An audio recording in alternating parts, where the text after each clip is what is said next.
സ്കൂളിൽ യൂണിഫോം വേണം, ശരി തന്നെ. ആ യൂണിഫോം അനുസരിച്ച് തന്നെയാണ് പോകേണ്ടത്. പക്ഷെ ഒരു കാര്യം മനസ്സിലാക്കണം, മതേതര ഇന്ത്യ എന്ന് പറഞ്ഞാൽ മതമില്ലാത്ത ഇന്ത്യ അല്ലെങ്കിൽ മതം നിഷേധിക്കപ്പെട്ട, മതം നിരോധിക്കപ്പെട്ട ഇന്ത്യ എന്നല്ല അർത്ഥം. മത ഇതര ഇന്ത്യ, ഇതര മതങ്ങൾ ഒരുമിച്ച് ഏകോദര സഹോദരങ്ങളെ പോലെ ജീവിക്കേണ്ട ഒരു ഇന്ത്യ എന്നാണ് അതിനർത്ഥം, അല്ലെങ്കിൽ ജീവിക്കുന്ന ഒരു ഇന്ത്യ എന്നാണ് അതിനർത്ഥം. അതിന് മറ്റൊരു അർത്ഥം കൂടിയുണ്ട്.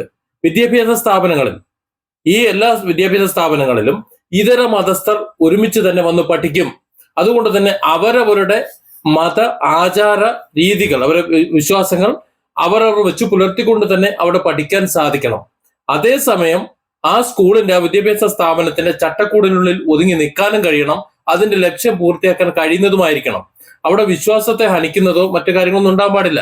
ഒന്നുകൂടി നമ്മൾ മനസ്സിലാക്കേണ്ടത്, വിശ്വാസത്തിന്റെ പേരിൽ വിശ്വാസത്തിൽ ഇല്ലാത്ത, അവരുടെ മതവിശ്വാസത്തിൽ പെടാത്ത അനാചാരങ്ങളോ അതുപോലെ വസ്ത്രധാരണമോ മറ്റോ അവിടെ കൊണ്ടുവന്ന് സ്ഥാപിക്കാൻ ശ്രമിക്കാൻ പാടില്ല.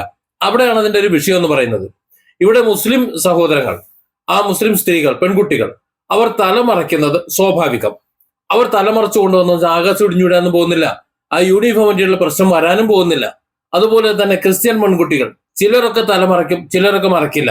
ചില വിവാഹവേളകളിൽ മാത്രം മറയ്ക്കും. കന്യാസ്ത്രീകൾ എപ്പോഴും മറയ്ക്കും. അതുപോലെ നേരത്തെ എന്റെ വീഡിയോയിൽ പറഞ്ഞിരുന്ന പോലെ ഉത്തരേന്ത്യയിൽ എല്ലാവരും, എല്ലാ സ്ത്രീകളും, മിക്കവാറും എല്ലാ സ്ത്രീകളും തല മറച്ചുകൊണ്ട് തന്നെയാണ് നടക്കുന്നത്. അത് അവരുടെ മതവിശ്വാസം മറ്റൊന്നും കൊണ്ടല്ല. ഇവിടെ മതം നിഷേധിക്കപ്പെട്ടതാണ് സ്കൂളുകൾ, അല്ലെങ്കിൽ മതം അവിടുത്തെ മിണ്ടാനേ പാടില്ല എന്ന രീതിയിൽ പ്രചരിപ്പിക്കപ്പെടുന്നുണ്ട്. അത് തെറ്റാണ്. എല്ലാ മതസ്ഥർക്കും അവരുടെ മതവിശ്വാസങ്ങൾ, ആചാരങ്ങൾ അനുസരിച്ച് തന്നെ വന്ന് പഠിക്കേണ്ട സ്ഥാപനങ്ങളാണ് വിദ്യാഭ്യാസ സ്ഥാപനങ്ങളെല്ലാം. അല്ലാതെ അവരവരുടെ മതവിശ്വാസങ്ങൾ ഉപേക്ഷിച്ചുകൊണ്ട് വന്നിരുന്ന് പഠിക്കേണ്ട സ്ഥാപനങ്ങളല്ല. ഇവിടുത്തെ ചില മാധ്യമങ്ങളുടെ, യൂട്യൂബേഴ്സിന്റെ അല്ലെങ്കിൽ മറ്റു പലരുടെയൊക്കെ ആ ഒരു പ്രവർത്തനങ്ങൾ, അല്ലെങ്കിൽ അവരുടെ സംസാരം, അവരുടെ പ്രതികരണങ്ങൾ, കമന്റ് ബോക്സിൽ താഴെ വരുന്ന കമന്റുകളൊക്കെ കാണുമ്പോൾ അങ്ങനെയാണ് തോന്നുന്നത്. ഒരു പൊതുവിദ്യാലയത്തിൽ പഠിക്കണമെന്നുണ്ടെങ്കിൽ അവിടെ എല്ലാ മതവിശ്വാസങ്ങളും അവരുടെ മത ആചാരങ്ങളെല്ലാം ഉപേക്ഷിച്ചതിന് ശേഷം അവിടെ യുക്തിവാദികളായിട്ട്, അങ്ങനെയാണെങ്കിൽ പിന്നെ ഒരു പൊതുവായൊരു യൂണിഫോം ചെയ്യണ്ട, ഒന്നും വേണ്ട, അങ്ങനെ കഴിയേണ്ടി വരും. അത് പറ്റുമോ? അങ്ങനെയുള്ളവരും ഇവിടെ ജീവിക്കുന്നുണ്ട് ഈ ലോകത്ത്, മനസ്സിലാക്കണം. അപ്പൊ അത്തരത്തിൽ ജീവിക്കണമെന്നല്ല ഇവിടെ പറയുന്നത്. ഇവിടെ ഓരോ വിഭാഗങ്ങൾക്കും അവരുടേതായ വിശ്വാസാചാരങ്ങളുണ്ട്. ഒരു പൊതുവായ ഒരു യൂണിഫോമിറ്റിയിൽ ആ യൂണിഫോമിന്റെ ഉള്ളിലേക്ക് അത് കൊണ്ടുവന്നുകൊണ്ട് കഴിയണം. ഇവിടെ മുസ്ലിം പെൺകുട്ടികൾ തലമറച്ചു കഴിഞ്ഞാൽ ആകാശം ഒടിഞ്ഞു വീഴുന്ന ഒരു സിസ്റ്റം അത് പാരണം. അത് അവരുടെ മതവിശ്വാസത്തിൽ അതുണ്ട്. അതുള്ളത് കൊണ്ട് തന്നെ അതിനെ മാനിച്ചുകൊണ്ട്, അതിനെ അനുവദിച്ചുകൊണ്ടുള്ള ഒരു യൂണിഫോമിറ്റിയാണ് ഇവിടെ ഉണ്ടാകേണ്ടത്.